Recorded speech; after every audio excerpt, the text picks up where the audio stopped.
তাহলে এইবার আসা যাক আমাদের তৃতীয় পরিচ্ছদ।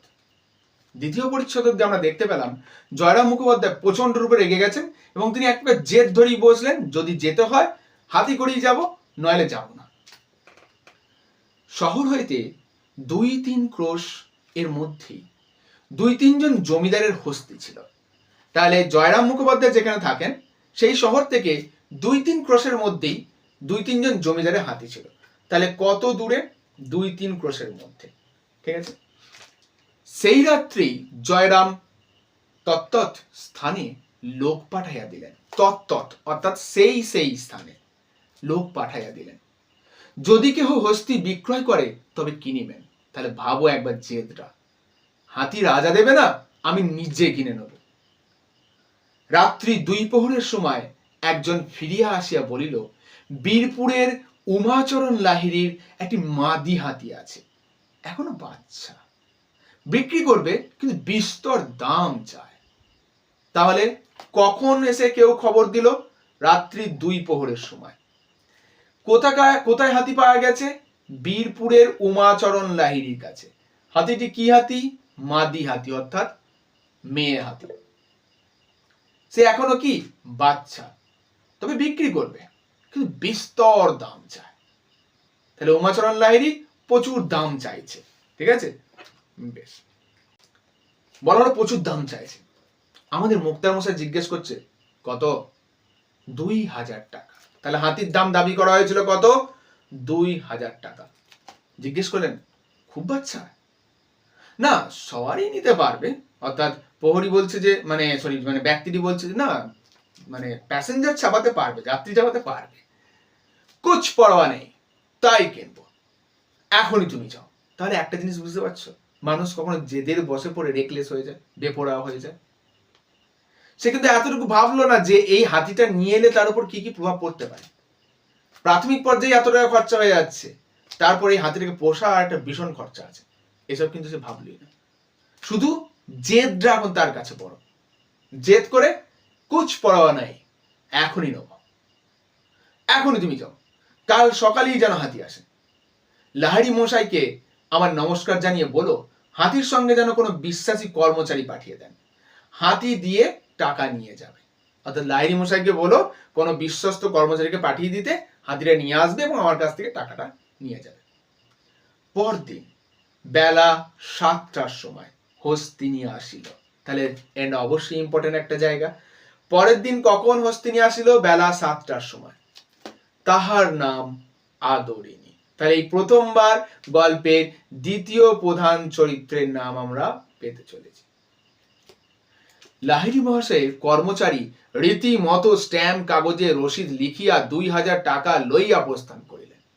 তার মানে একটা স্ট্যাম্প কাগজ রেডি করে আনা হয়েছিল, হাতিটা যে বিক্রি হয়েছে সেই রকম রসিদ করা হয়েছিল, যে টাকা নিয়ে তারপরে মানে গোছানো ব্যবস্থা লাহিড়ী মহাশয়।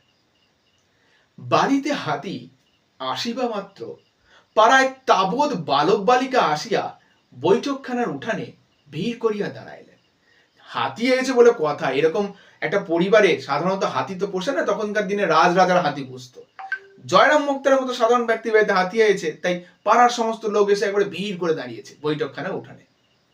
2-1 অশিষ্ট বালক সুর করিয়া বলিতে লাগলো, হাতি তোর গোদা পায়ে নাতি, হাতি তোর গোদা পায়ে নাতি। বাচ্চা ছেলে যেটা হয় তারা এসে রাইম করছে আর কি, ছড়া করছে, ছড়া করে করে বলছে। তাহলে এই অংশটা অবশ্যই আমরা মনে রাখবো, হ্যাঁ, যে কারা বলছিল? অশিষ্ট বালকরা। তারা সুর করে কি বলছিল? হাতি তোর গোদা পায়ে নাতি, মানে কোনো অর্থ নাই, ছড়া। বাড়ির বালকেরা ইহাতে অত্যন্ত ক্রুদ্ধ হয়ে উঠল। এবার জয়রাম মুখার্জির বাড়িতে যারা বালক আছে তারা খুব রেগে গেল। ঠিক আছে, এবং অপমান করিয়া তাহাদিগকে বহিষ্কৃত করিয়া দিল। ওই ছেলেগুলোকে দূরা করে তাড়িয়ে দিল আর কি। হস্তিনী গিয়া অন্তঃপুর দ্বারে নিকট দাঁড়াইল। হাতি গিয়ে অন্তঃপুর দ্বার অর্থাৎ বাড়ির ভিতরের দরজায়, বাইরের একটা প্রবেশদ্বার, এরপর ভিতরের প্রবেশদ্বারে দাঁড়ালো। তারপর কি হচ্ছে দেখি। মুখুজ্জে মহাশয় বিপত্নিক, মার্ক করব, মানে মেয়েরা হলে হয় বিধবা, ছেলেরা হয় বিপত্নিক, অর্থাৎ মুখুজ্জে মহাশয়ের স্ত্রী মারা গেছেন। তাহার জ্যেষ্ঠা পুত্রবধূ একটি ঘটিতে জল লইয়া সভয় পদক্ষেপে বাহির হইয়া আসিলেন। তাহলে কে বাইরে এলো? জ্যেষ্ঠ পুত্রবধূ। ঘটিতে জল লইয়া সভয় পদক্ষেপে, মানে ভয়ের সঙ্গে। এত বড় একটা জন্তু হাতি যদি কিছু করে দেয় ভয় পাচ্ছে, তাই তো? আমরাও সামনে গেলে যেমন ভয় পাবো, তাই ভয়ে ভয়ে পা বাড়িয়ে বাড়িয়ে বাইরে আসলেন, মানে ঘর থেকে। কম্পিত হস্তে তাহার পদচতুষ্টয়ে সেই জল একটু একটু ঢালিয়া দিলেন। এবার একটা শব্দ হচ্ছে পদচতুষ্টয়, মানে চারটি পায়ে। হাতির তো চারটে পা, সেই চারটে পায়ে একটু জল ঢেলে নিল, ওই যে বরণ করে নেওয়ার মতো বিষয়টা। হ্যাঁ, বাড়িতে অতিথি এলে যেমন পায়ে জল দেওয়া হয়, তৎকালীন দিনে রেওয়াজ ছিল, হাতিরাও তাদের কাছে অতিথি। তাই সে হাতি যখন এসেছে তার চার পায়ে একটু জল ঢেলিয়ে দিলেন। মাহুতের ইঙ্গিতানুসারে আদরিণী তখন জানু পাতিয়া বসিল। তাহলে মাহুত তাকে বসার জন্য ইঙ্গিত করলো, আদরিণী তার পা মুড়ে বসে পড়ল।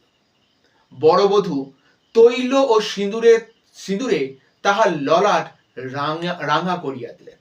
কি হলো? তেল এবং সিঁদুর দিয়ে তাহার ললাট মানে কপাল, হাতির কপালটা পুরো রাঙিয়ে দিল, সুন্দর করে তেল সিঁদুর নিপে দিল। অর্থাৎ এখন আদরিণীকে বরণ করা হচ্ছে। ঘন ঘন শঙ্খধ্বনি হইতে লাগিল, বারবার শাঁখ বাজতে লাগলো। আবার দাঁড়াইয়া উঠিলে একটি ধামায় ভরিয়া আলো চাল, কলা ও অন্যান্য মাঙ্গল্য দ্রব্য তাহার সম্মুখে রক্ষিত হইল। এতক্ষণ হাতিরা তো বসেছিল, এবার হাতিরা যেই উঠলো তখন তার সামনে একটা ধামা মানে যে ধামা কুলো বলা হয়, মানে ঝুড়ি যেটাকে আমরা বলি, সেই ঝুড়ির মধ্যে আলো চাল কি জিনিস? ওই অসিদ্ধ চালকে যখন ডাইরেক্টলি মেশিন দ্বারা পেশাই করা হয় তাকে বলা হয় আলো চাল, সিদ্ধ না করে। ঠিক আছে? কলা ও অন্যান্য মাঙ্গল্য দ্রব্য, অর্থাৎ মঙ্গল হয় বা মঙ্গলদায়ক বিভিন্ন বস্তুকে রাখা হলো। কাহার? ওই হাতির সম্মুখে বা হাতির সামনে। সুর দিয়া তুলিয়া তুলিয়া কতক সে খাইল, অধিকাংশ ছিটাইয়া দিল। মানে কিছু কিছু খেলো, বেশিরভাগই ছিটিয়ে দিল। ওই কলা টলাগুলো হয়তো খেয়েছিল, চাল টাল তো আর হাতিরা খাবে না, ওগুলো ছিটিয়ে দিল। এই রূপে বরণ সম্পন্ন হইল। তাহলে পুরো বরণের প্রসেসটা আমরা দেখতে পেলাম। এখান থেকে বেশ কয়েকটা জিনিস একটু মাথায় রাখতে হবে। বেশ, যেমন হচ্ছে গিয়ে বড় বধূ তৈল সিন্দুর তাহার ললাট রাঙাইয়া দিলেন, তৈল সিন্দুরে, অর্থাৎ কে রাঙিয়ে দিয়েছিল? এবং তেল সিন্দুর কোথায় লাগানো হয়েছিল? কপালে। বেশ, আর হাতিটির সামনে ধামাই ভরিয়া কি কি রাখা হয়েছিল? আলো চাল, কলা এবং অন্যান্য মাঙ্গল্য দ্রব্য। হয়তো প্রশ্ন দিল যে হাতিটির সামনে ধামাই ভরিয়া যে জিনিসগুলি রাখা হয়েছিল তার মধ্যে কোন জিনিসটি ছিল না? ঠিক আছে, আমাদের এখানে আলো চাল, কলা দেয়া রয়েছে, তোমাদের অপশনে এমন ভাবে দেওয়া রইলো আলো চাল, কলা, মাঙ্গল্য দ্রব্য এবং তারপর অন্য কিছু একটা অপশন দেওয়া রইলো যেটা এর মধ্যে নেই। তাহলে তখন সেটাকে বাঁচবো। বেশ, এরপরে আসছে, এই রূপে বরণ সম্পন্ন হইলে রাজহস্তির জন্য সংগৃহীত সেই কদলী কাণ্ড ও বৃক্ষ শাখা আদরিণী ভোজন করিতে লাগিল। এবার কদলী কাণ্ড কি? কদলী কাণ্ড মানে কলা গাছ। ঠিক আছে, তাহলে ওই যে রাজহস্তির জন্য কিছু কলা গাছ কেটে আনা হয়েছিল না, বড় বড় পাতাওয়ালা, আর কিছু পাতা টাতা সব অন্যান্য গাছের ডাল ভেঙে আনা হয়েছিল, সেগুলো এখন আমাদের আদরিণী ভক্ষণ করিতে লাগলো। নিমন্ত্রণ রক্ষা করিয়া পীরগঞ্জ হইতে ফিরিবার পরদিন বিকেলেই মহারাজ নরেশচন্দ্রের সহিত মুখোপাধ্যায় মহাশয় সাক্ষাৎ করিতে গেলেন। বোঝো লোকটা কোন লেভেলের সার্কাস্টিক পার্সন। দেখেছো, কাউকে যেমন অপমান নিজে সহ্য করে না, কাউকে অপমান করার সুযোগ পেলে সেটাও ছাড়ে না। পরের দিন নিমন্ত্রণ রক্ষা করে সোজা রাজার বাড়ি। বলা বাহুল্য হস্তিপৃষ্ঠে আহরণ করিয়া গেলেন। হ্যাঁ অবশ্যই, হাজিটা কিনেছেন, দেখাতে হবে না? আমাকে তুমি গরম দেখিয়েছিলে না রাজা, তুমি গরম দেখিয়েছিলে না, দেখো। তাই হাতির পিঠে চড়ি রাজার বাড়ি গেলেন।